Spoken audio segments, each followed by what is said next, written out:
রতুয়া ২ নম্বর ব্লকের পরানপুর অঞ্চলে মির্জাপুর হাই স্কুলের ২৩ নম্বরের জেলা পরিষদের প্রার্থী অর্পিতা উপাধ্যায় কুমারের পক্ষ থেকে ইফতার পার্টির ব্যবস্থা করা হয় এদিন। মঙ্গলবারে ইফতার পার্টিতে উপস্থিত হয়েছিলেন রতুয়া বিধানসভার বিধায়ক সমর মুখার্জি। এছাড়া উপস্থিত ছিলেন শাহনাজ কাদরি, ২৩ নম্বর জেলা পরিষদের জয়ী প্রার্থী অর্পিতা উপাধ্যায় কুমার, এছাড়া ৪টি অঞ্চলের প্রধান সহ এলাকার অন্যান্য মানুষেরা।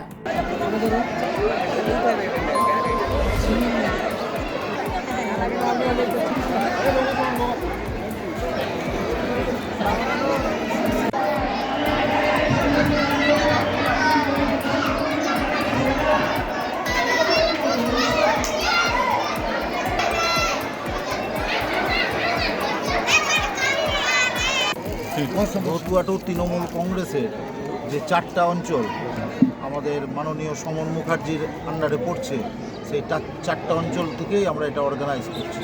মির্জাপুর নীরদ বরণী হাই স্কুল ৪টি অঞ্চলের লোক আছে এখানে আসবে ইফতার পার্টি।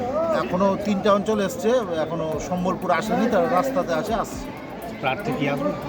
প্রার্থী আসার কথা আছে, উনি কাজের পেলে পরে ফাঁক পেলে পরে আসবেন। আগামীতে পবিত্র ঈদ, কি বার্তা দিবেন সবাইকে? আমরা হিন্দু মুসলমান যেন একসাথে থাকে, পবিত্র ঈদ যেন আমরা সবাই মিলে পালন করতে পারি, যেটা আমাদের মমতা ব্যানার্জির কথা যে ধর্ম যার যার উৎসব সবার। বিগত দিনে আমরা এই এলাকাবাসী একসাথে যেরকম দুর্গাপূজা করেছি, একসাথে সেরকম আমরা পবিত্র ঈদও পালন করব। Bureau news Bangla Times.